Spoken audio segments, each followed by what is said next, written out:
Chicken এবং সেদ্ধ আলু দিয়ে একটা ডোনাট শেপের নাস্তা রেডি করেছি। এটা বাড়ির সবাই খুবই পছন্দ করেছে এবং এটা খুবই ক্রিস্পি হয়, খেতে খুবই মজা লাগে।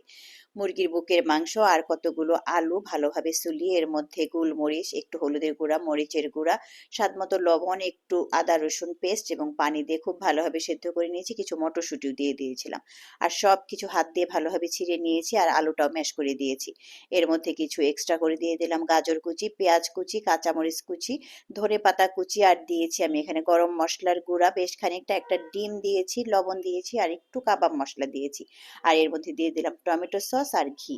সবকিছু দিয়ে খুব ভালোভাবে এটা মেখে নিচ্ছি। আর এই কিছু কিছু জিনিস আছে এগুলো যোগ করার জন্য কিন্তু বেশি ভালো লাগে, বিশেষ করে ঘি। আর এর মধ্যে আমি দিয়ে দিলাম কিছু কর্নফ্লাওয়ার। এখন খুব সুন্দরভাবে মেখে সবকিছু নরম করে হাতে একটু তেল মেখে সবগুলো সুন্দর করে একটা শেপ দিয়ে নিচ্ছি। আর ডোনাটের মতো মাঝখানে একটু ছিদ্র করে দিয়েছি। সবগুলো বানানো শেষ। একটু ময়দা, এর মধ্যে লবণ এবং শুকনো মরিচের গুঁড়া দিয়ে পাতলা একটা গোলা বানিয়েছিলাম। ওর মধ্যে একটু এই যে ডোনাটগুলো চুবিয়ে তার মধ্যে সেমাই ছোট ছোট করে ভেঙে এর মধ্যে একটু গড়িয়ে নিয়েছি। ডুবো তেলে এগুলো কিছুটা সময় নিয়ে ভেজে নিচ্ছি, এপাশ ওপাশ করে।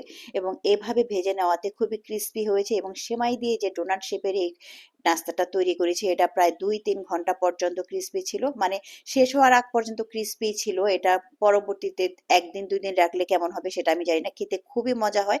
এটা বানিয়ে ফ্রোজেন করে রাখা যায়।